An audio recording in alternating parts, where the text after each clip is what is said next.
Buenas tardes, mi nombre es José Casado, soy una persona que lleva 30 años en el sector de tecnología, informática y comunicaciones. He trabajado tanto en proveedores como en operadores de telecomunicaciones y diferentes firmas de consultoría. Estamos aquí para el webinar que se titula La transformación digital de los operadores de telecomunicaciones.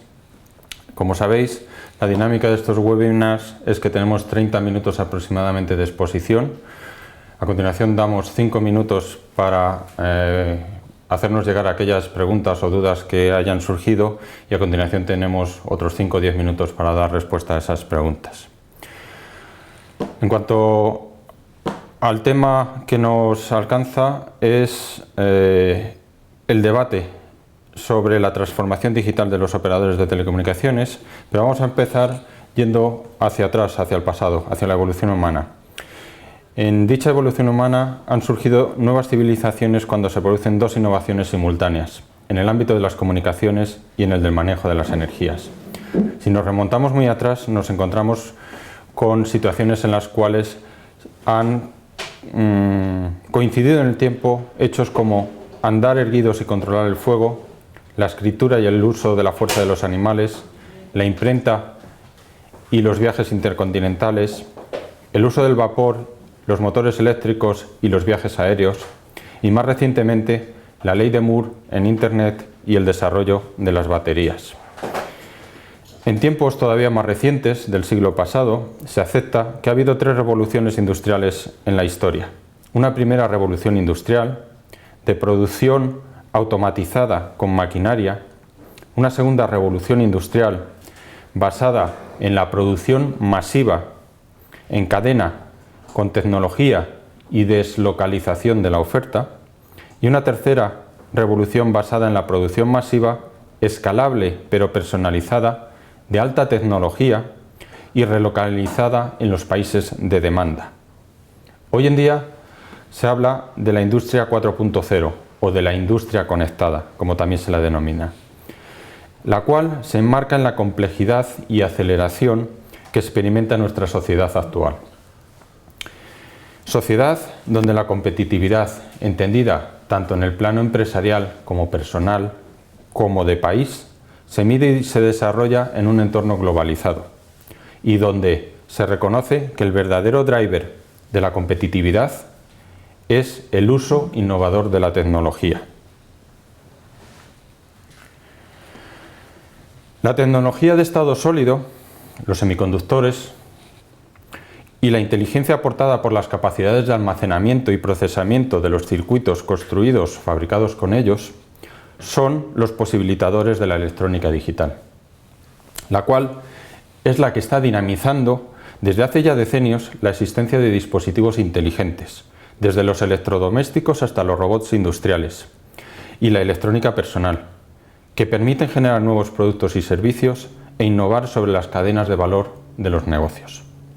La extensión global y temporal de este hecho es lo que ha permitido establecer el concepto de sociedad digital.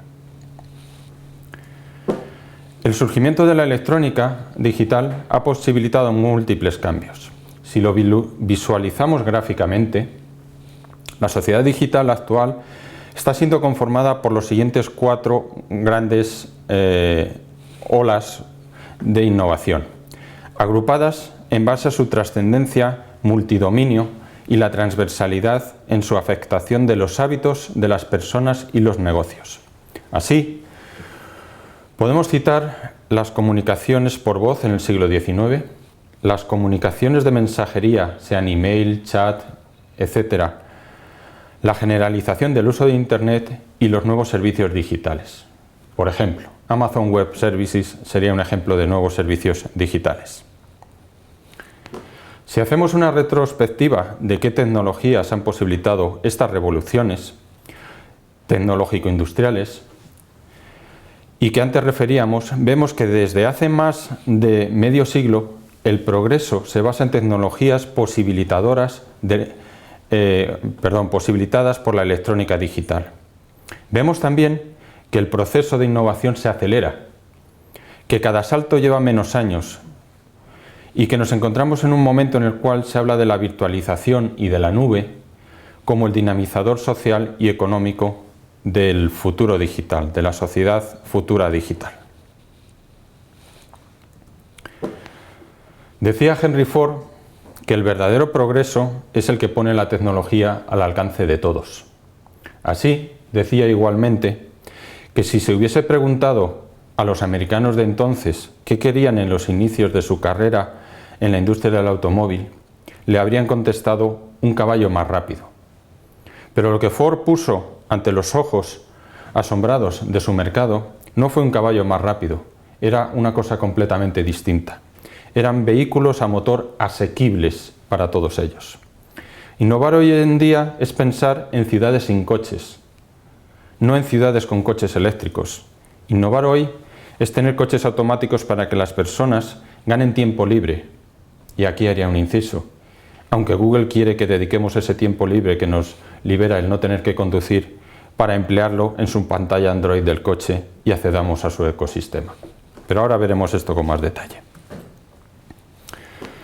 Steve Jobs, de Apple, de sobra conocido por todos, decía a su vez: si hubiésemos preguntado ¿qué dispositivo necesitas? A un usuario de telefonía móvil a finales de la década de los 90, nunca habría dicho un smartphone ni un tablet. Y concluía: la gente no sabe lo que quiere hasta que uno se lo muestra.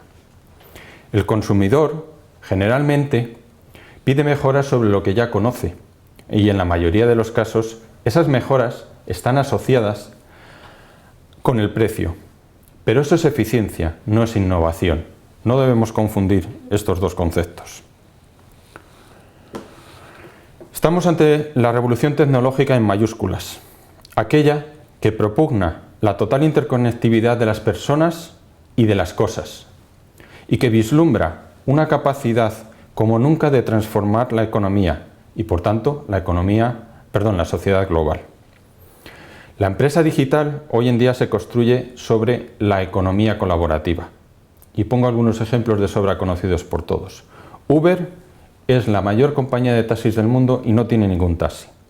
Facebook es la plataforma más conocida en el mundo que no crea ningún contenido, se lo crean sus usuarios. Alibaba es el retailer, el distribuidor más grande del mundo y no tiene inventarios, intermedia con las mercancías.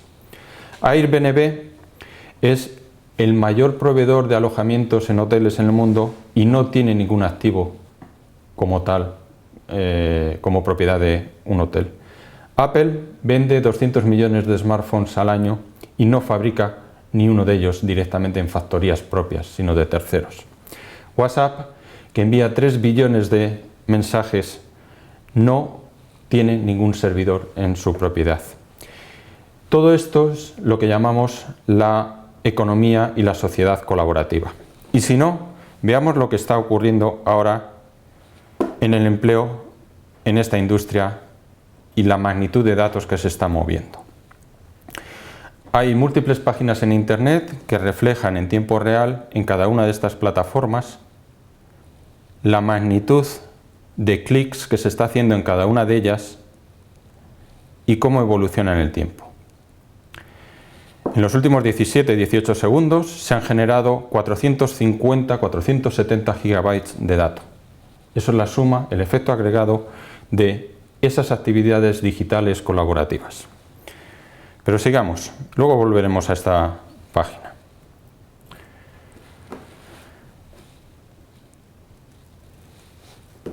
Estábamos hablando de máquinas inteligentes facilitadas por la electrónica digital. Esas máquinas inteligentes han hecho desaparecer modelos de negocio, por lo cual habrá que administrar de una forma racional y democrática el trabajo, un bien cada vez más escaso. Se trata de un nuevo orden económico con serias consecuencias para el mismo, para el empleo. Las sinergias que se derivan del desarrollo del software, la robótica, las telecomunicaciones y la microelectrónica han creado máquinas inteligentes, que combinadas con otras ramas del conocimiento han generado todo un universo de la digitalización. Un universo que, como ocurrió en su día con la electricidad, modifica los hábitos humanos y condiciona la cantidad y calidad del empleo.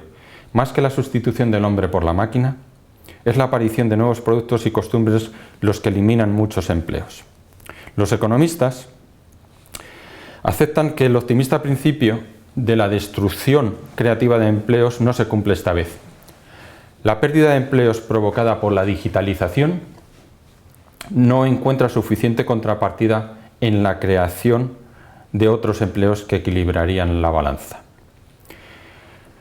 Las startups llevan años reduciendo su capacidad para generar empleo. Las que sobreviven son eminentemente autoempleo o tienen menos trabajadores. Un Instagram, un WhatsApp, por ejemplo, no superan los cientos de empleados. A pesar de haber alumbrado productos rompedores que son adquiridos en enormes cantidades. Pero esos ingentes desembolsos de capital no tienen traducción positiva en el mercado laboral. Unas inversiones similares durante la era industrial hubieran supuesto la creación de cientos de miles de puestos de trabajo. Por tanto, la digitalización no debe confundirse con otra revolución industrial.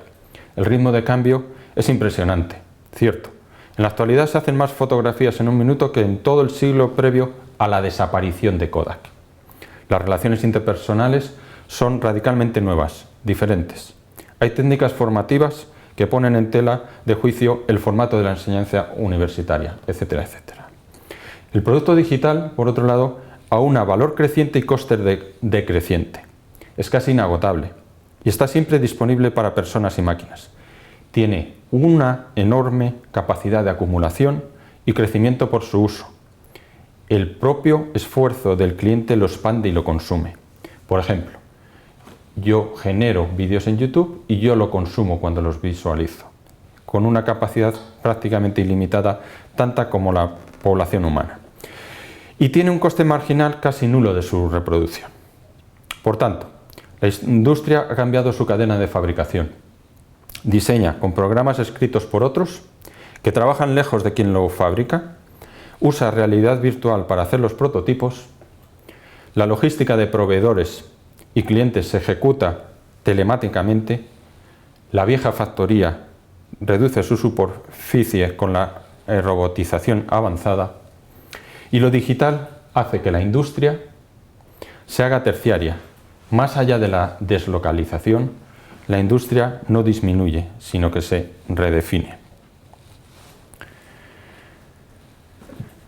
Pues bien, todo esto tiene su reflejo en los operadores de telecomunicaciones. Nos encontramos ante una era de conectividad y de grandes sumas de contenidos, que han de ser gestionados de una forma eficaz y económicamente rentable por estos. Pero no nos engañemos. Los operadores de telecomunicaciones están experimentando también la consecuencia de esa digitalización, donde ellos están jugando un papel clave de posibilitador. Son las redes de estos operadores las que posibilitan la conectividad de la electrónica digital, la globalización de los conocimientos y los servicios, la difusión inmediata de los nuevos hábitos sociales, etcétera, etcétera.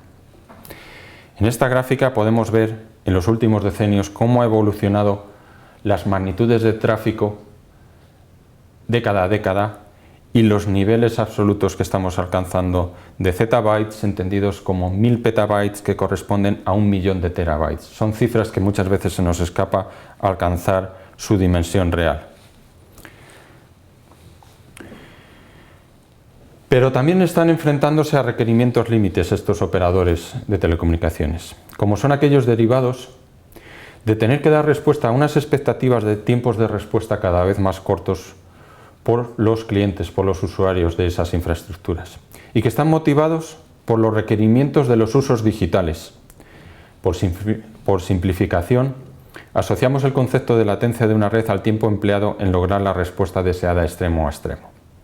Por ejemplo, un coche autónomo, conectado, con cientos de sensores, requiere tiempos de procesamiento remoto y respuesta desde la red del operador de telecomunicación tan cortos como para evitar un accidente. Estamos hablando de tiempos de respuesta de pocos milisegundos, de menos de 10 milisegundos, lo cual es una exigencia muy importante muy demandante para la red del operador de telecomunicaciones. ¿Qué significa esto? Significa, como consecuencia de la digitalización, que los valores de las personas en su desenvolvimiento, en su vida, evolucionan y cambian drásticamente, siendo cada vez más inherentes a aspectos de conectividad general, personal, de gestión de la identidad pública y de automatización de la vida, porque, sin duda, la digitalización de la sociedad lo que promueve es la automatización de la vida, y eso es un concepto cada vez más relevante en nuestra sociedad. El efecto es visible claramente en las empresas y en los ámbitos de la economía, como paso previo a serlo en el de las personas, los cuales son los receptores finales de sus servicios y productos. En esta transparencia indicamos o reflejamos el grado de impacto que tiene en los diferentes sectores. Estamos ante una nueva era donde se promueve la identidad digital, entendiendo por identidad digital el tener todos mis datos, mi información, mis certificados, mis perfiles, mis gustos, mis preferencias y conocimiento juntos, y donde se demanda que los servicios del operador de telecomunicaciones estén contextualizados y orientados a simplificar la vida de las personas. Es esa automatización que decíamos anteriormente. Por ejemplo, mi perfil, mis compras, mi música, mis aplicaciones, etcétera, en todo el entorno del ecosistema de dispositivos Apple. Ese es el objetivo final de Apple, controlar y gestionar en un ecosistema toda mi identidad digital. ¿Y esto qué supone para los operadores de telecomunicaciones?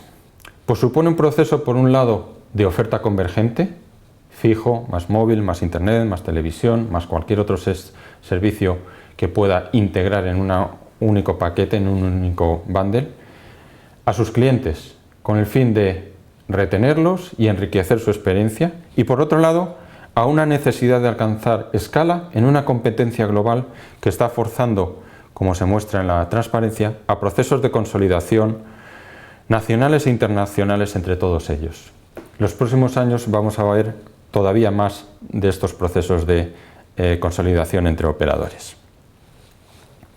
Pero aún así, se encuentran lejos de tener la rapidez y el alcance de cobertura global que tienen los llamados OTTs, los over the tops, aquellos que prestan sus servicios por encima de las redes, las infraestructuras de los operadores de telecomunicaciones. Cuentan con miles de millones de usuarios frente a cientos de millones, en el mejor de los casos, de los operadores de telecomunicaciones, y cuentan con un alcance mundial de casi 200 países frente a, en el mejor de los casos, de los grandes operadores de telecomunicaciones de una veintena de países. Luego hay un claro factor de desventaja y de escala que juega su papel en esta dinámica.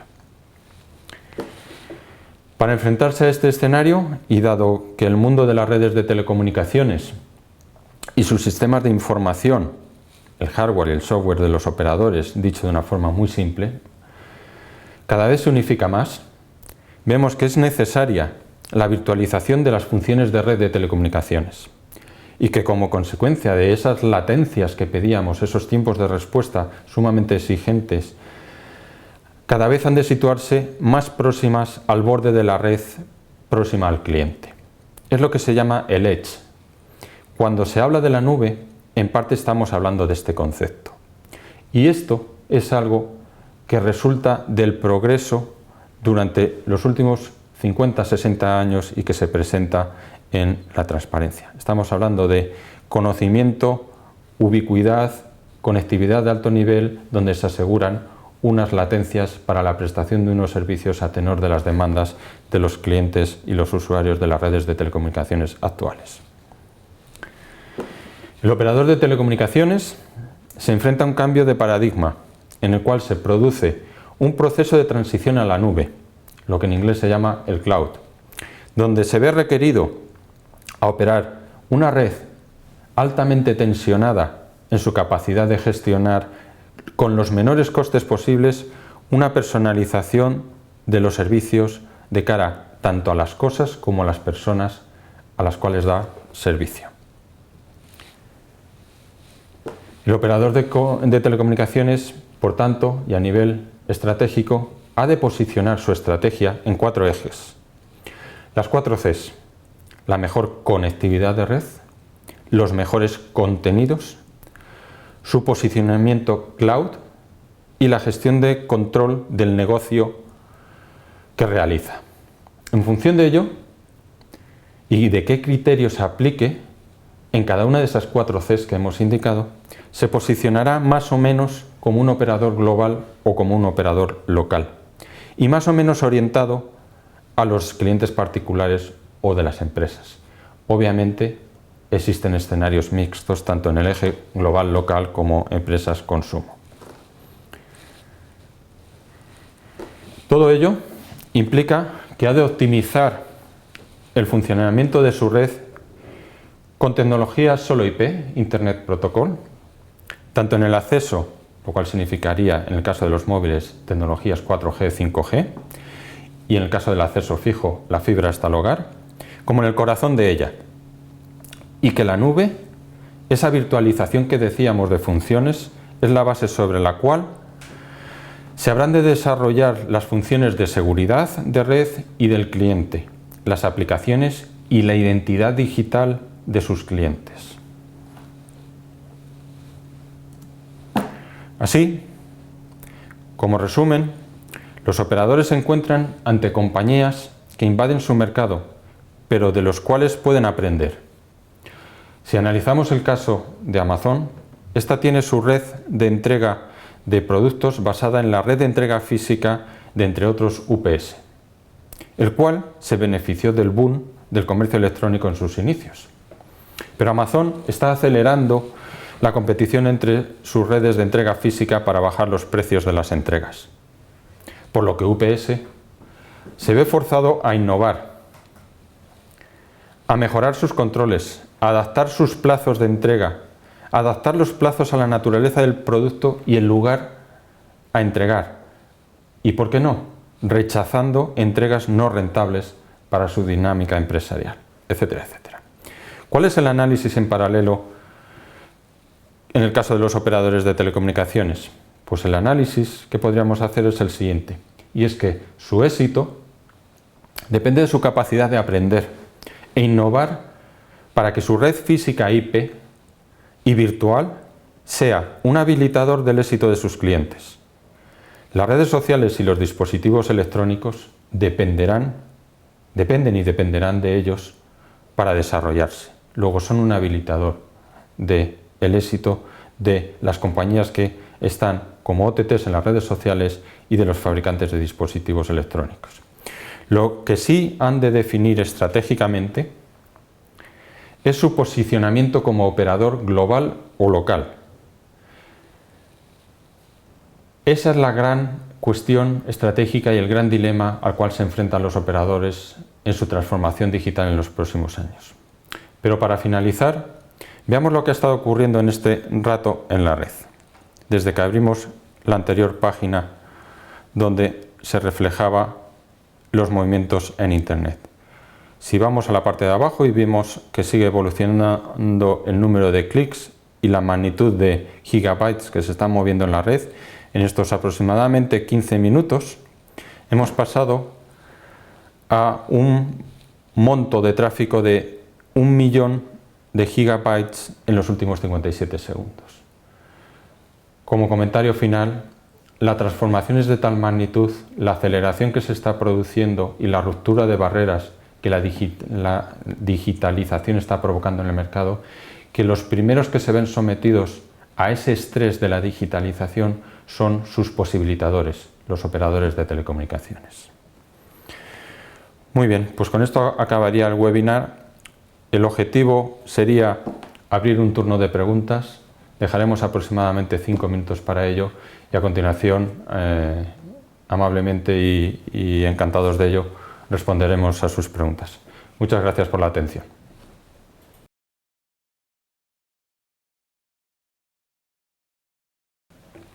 Buenas tardes. Gracias a todos por las preguntas recibidas. Me pasan 1, 2, 3, 4, 5, 6 preguntas. La verdad es que cualquiera de ellas me daría para extenderme bastante tiempo, pero voy a intentar ser concreto en cada una de ellas. La primera es, ¿qué es un OTT? OTT son las iniciales, es el acrónimo en inglés de Over the Top. Son aquellos operadores de telecomunicaciones de nueva factura, es decir, que no son los operadores incumbentes que podemos conocer originados muchas veces en decisiones nacionales de construir o constituir un operador de infraestructura de telecomunicaciones desde el pasado, sino aquellos venidos como consecuencia de la digitalización que antes nos referíamos y que permiten, y esa es la diferencia con un operador convencional, prestar servicios de telecomunicaciones sin necesidad de contar en propiedad con una red de telecomunicaciones. Quizá con un ejemplo lo aclaré. Todos conocemos Skype. Skype nos permite hacer llamadas telefónicas. Skype no tiene una red de telecomunicaciones propia. Skype hace uso de Internet Protocol, de unas determinadas tecnologías que se soportan, hacen uso de una forma, según a quien se le pregunte, más o menos interesada, aprovechada, canibalizadora, incluso se utiliza el término, de las infraestructuras de los operadores de telecomunicaciones convencionales. Porque no nos engañemos, es la única forma de llegar finalmente a un teléfono, sea fijo o sea móvil. Esos son los OTTs. La segunda pregunta es, ¿qué papel juegan en los operadores el Internet de las cosas? Me surge la duda en esta pregunta si es qué papel pueden jugar los operadores de telecomunicaciones en el Internet de las cosas o qué papel van a jugar las dinámicas de Internet de las cosas en los operadores. Voy a intentar responder a las dos de una forma combinada. El Internet de las cosas, lo que en muchos casos se está empezando a llamar el Internet de las personas, porque cada vez se habla más de los wearables, que son todos aquellos dispositivos, sensores, desde el reloj muñequera que monitoriza nuestro consumo energético, nuestra actividad deportiva o no deportiva, hasta sensores en prendas inteligentes, hasta sensores que llevemos en el vehículo o en cualquier dispositivo domótico en el hogar, en nuestro ámbito de trabajo, etc. Ese conjunto de dispositivos es lo que se llama el Internet de las cosas, pero realmente al que presta servicio es a las personas. Y cada vez va a haber más dispositivos que van a estar asociados puramente a la persona y menos a un lugar físico, sea móvil o no, como es un coche. Obviamente está posibilitado por la tecnología digital. Esa tecnología digital facilita la interconectividad de todos esos dispositivos, vayan en una persona o estén en un dispositivo físico como es un hogar. Y esa interconectividad lo que facilita es la constitución de unos servicios por los cuales, no nos engañemos, y para eso están las empresas, se espera obtener unos ingresos. Aquí, de nuevo, esa desaparición de barreras como consecuencia de las tecnologías digitales y la digitalización de la sociedad, lo que permitirá es tanto a los operadores de telecomunicaciones como a los nuevos entrantes en este mercado, insisto, como consecuencia de que no existen esas barreras que había en el pasado, competir en ese mercado de nuevos servicios basados en la conectividad de todos esos dispositivos. Pero no olvidemos que estamos hablando, y según el forecast que se utilice o la previsión que consideremos, de decenas de miles de millones de unidades en los próximos 10, 15, 20, 30 años. El volumen hace masa y ese volumen significa grandes volúmenes de tráfico a ser gestionados por las redes de los operadores de telecomunicación. Y de nuevo volvemos a la exigencia, el estrés que se somete a las redes de los operadores de telecomunicaciones para ser capaces de gestionar grandes volúmenes de tráfico. Pero es más, no solo es el volumen, es la latencia que decíamos antes. Lo que le vamos a pedir a muchos de esos dispositivos IoT, Internet of Things en inglés, es que sus tiempos de respuesta para los servicios que están prestando cada vez sean más cortos. Y eso supone que las redes del operador de telecomunicaciones han de ser no solo capaces de gestionar mucho tráfico, sino de una forma muy diligente, muy rápida, para asegurar la calidad del servicio prestado y por el cual, como usuarios, estaremos dispuestos de pagar, ya sea al operador de telecomunicaciones que construye una nueva línea de negocio sobre este modelo de servicio que corre en su red, para el operador OTT que no tiene infraestructura de red, pero corre sobre la infraestructura del operador de red de telecomunicaciones para prestar ese servicio y obtener unos ingresos. La tercera pregunta era, o es, ¿cuáles son las principales inquietudes de las operadoras europeas? Las operadoras europeas hoy en día están preocupadas por un factor de escala. En el mundo, básicamente, existen dos ámbitos económicos globales que son relevantes, que es Asia-Pacífico, Europa y Medio Oriente, y Norteamérica, a veces incluye CALA, Centro y Latinoamérica o no. En Estados Unidos, por ser más específico, existen, vamos a decir, menos de una decena de grandes operadores de telecomunicaciones. Grandes realmente tenemos a AT&T, a Verizon, a Sprint, a T-Mobile y poco más. En Europa, en el mismo escenario, tenemos fácilmente 30 operadores de gran nivel y una miríada de operadores de medio nivel. En Asia tenemos diferentes operadores, pero con los 5 o 6 principales estamos alcanzando un volumen de entre 1.000 y 1.500 millones de población. No olvidemos una cosa, China e India son más de un tercio de la población del mundo. El operador principal de la India y los dos operadores principales de China suponen un factor de economía de escala absolutamente depredador frente a los operadores europeos. Luego esa es una primera preocupación de los operadores europeos. Una segunda es cómo competir con los OTTs. Los operadores europeos están en un mercado regulado. Los OTTs no se someten a ninguna regulación. Skype no tiene que cumplir con ninguna regulación cuando me da servicio de conectividad vocal, de hablar por voz, de hacer una llamada. Mientras que una Telefónica, un Deutsche Telekom, un France Telecom, un Telecom Italia, un Vodafone, se han de someter a los foros reguladores de cada uno de los países en Europa, con lo cual no solo están regulados, sino que encima tienen diferentes ámbitos de regulación. Ese es un segundo aspecto que supone inquietud para las operadoras europeas. Y un tercero que destacaría, y hago una referencia al anterior segundo. El segundo es la cuestión fiscal.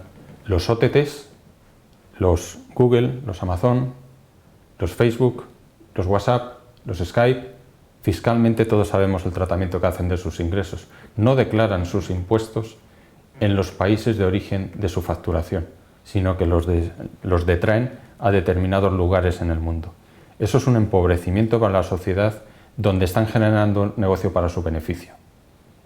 Y eso es algo que preocupa también a los operadores de telecomunicaciones, porque ellos sí que tienen la obligación de hacer inversiones masivas, cada vez más, en asegurar que su red da la capacidad de gestión de tráfico en grandes volúmenes y los tiempos de respuesta a las latencias que requieren los servicios. Y en tercer y último lugar que iba a indicar es la dinámica de competencia y de virtualización de redes en la cual se ha enmarcado todo el sector, también motivada como consecuencia de la presencia de los OTTs.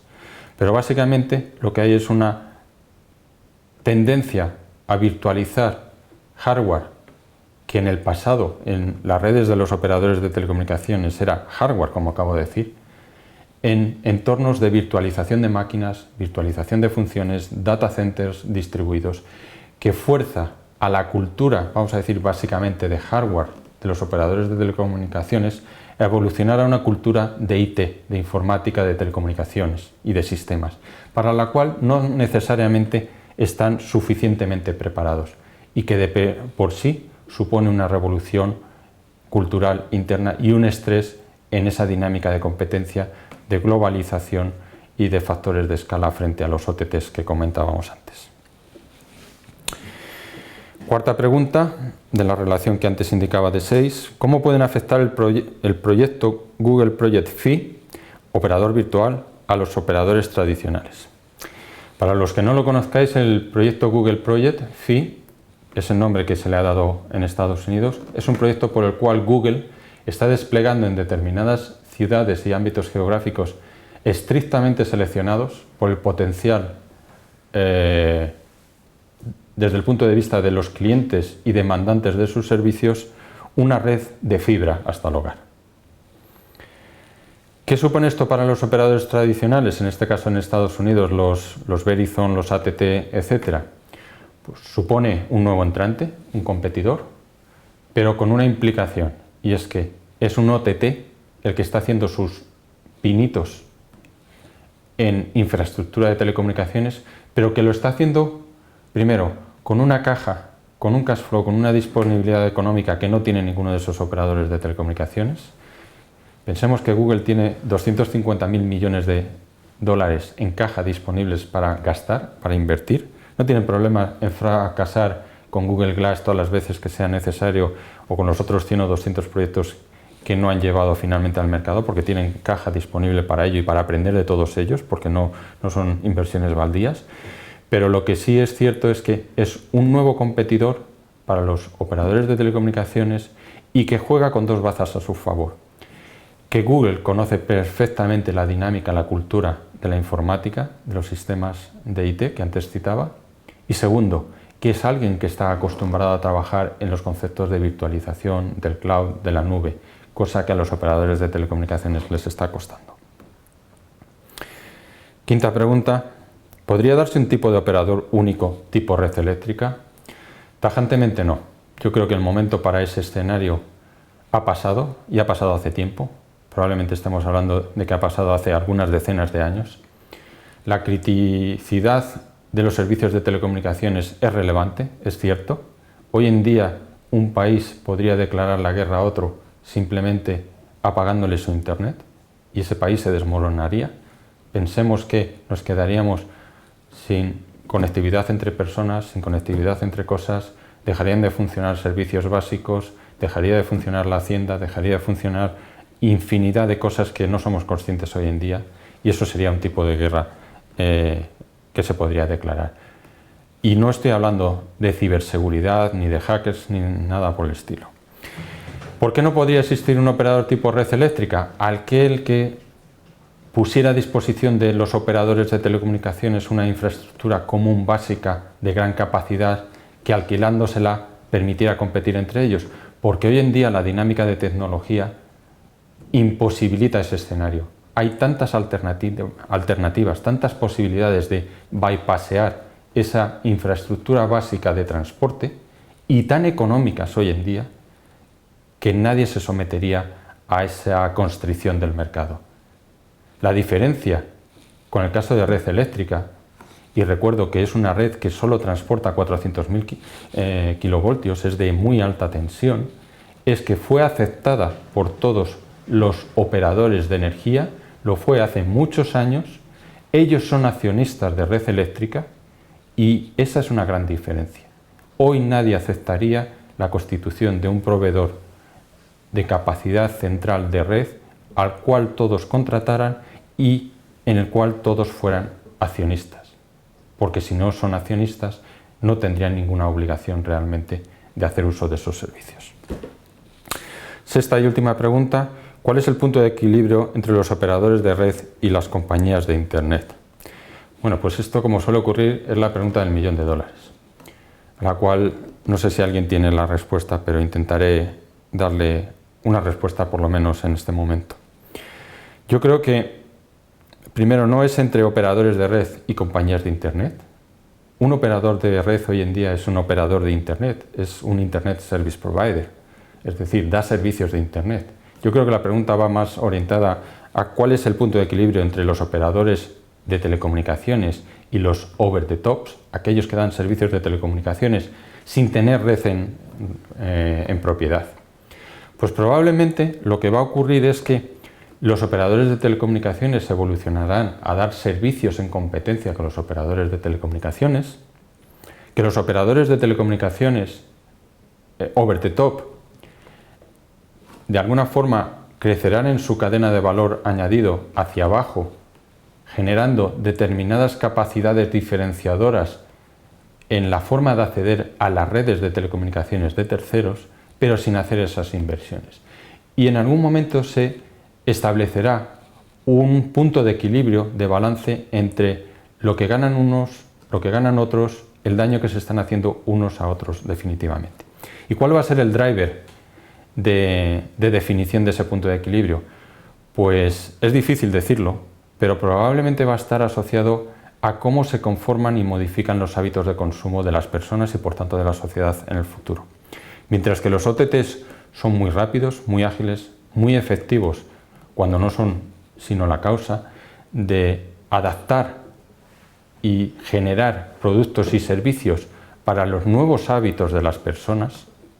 Hace muchos años no teníamos el hábito de contar en las redes sociales lo que estábamos haciendo y subir una foto y enviar un WhatsApp para decir hola, adiós, me acuesto, etcétera, etcétera, cosa que hoy hacemos. Eso es un cambio de hábito y las plataformas de las redes sociales lo facilitan de una forma muy sencilla, muy amigable, en la mayoría de los casos gratis. Bueno, pensamos que es gratis, su negocio es tener nuestros datos para hacer publicidad anónima sobre ello. Y los operadores de telecomunicaciones lo que han de hacer es evolucionar, perder esos legacies que tienen de organización y de red para evolucionar a esa agilidad, a ese time to market, a esa flexibilidad de poner en el mercado servicios con algo que no tienen los OTTs, que es su red, pero que su pesadez hoy por hoy como compañías con muchos años de historia no les está permitiendo reaccionar suficientemente rápido. Y ese punto de equilibrio, bueno, pues es algo dinámico que va a estar evolucionando en el tiempo, pero que en los próximos 5 años, como consecuencia de este volumen de tráficos que se está generando y esta interconectividad de todo con todo el mundo en todo momento, pensemos simplemente en cómo se ve hoy en día la televisión. Hoy la televisión se ve cuando quiero, donde quiero, y veo 5 capítulos de una serie de un tirón el sábado por la tarde, en el momento que yo quiero. No es como antes, que me ponían un capítulo los miércoles por la tarde cada semana y lo veía, y si llegaba tarde al sofá me había perdido parte de la serie. Ese cambio de hábito social supone que la red del operador de telecomunicaciones tiene que comportarse completamente diferente. Pero gracias a ello hay un servicio de pago de televisión o de suscripción a una plataforma en una oferta convergente, que es lo que da ingresos. Y ahí están compitiendo desde Netflix, que es un operador OTT, como la propia Telefónica, que es un operador de telecomunicaciones convencional. Por tanto, es dinámico y por ahí van los tiros, pero no sé realmente cuál va a ser ese punto de equilibrio, porque yo creo que nadie lo sabe. Muchas gracias por la atención y quedo a la disposición de todos. Gracias.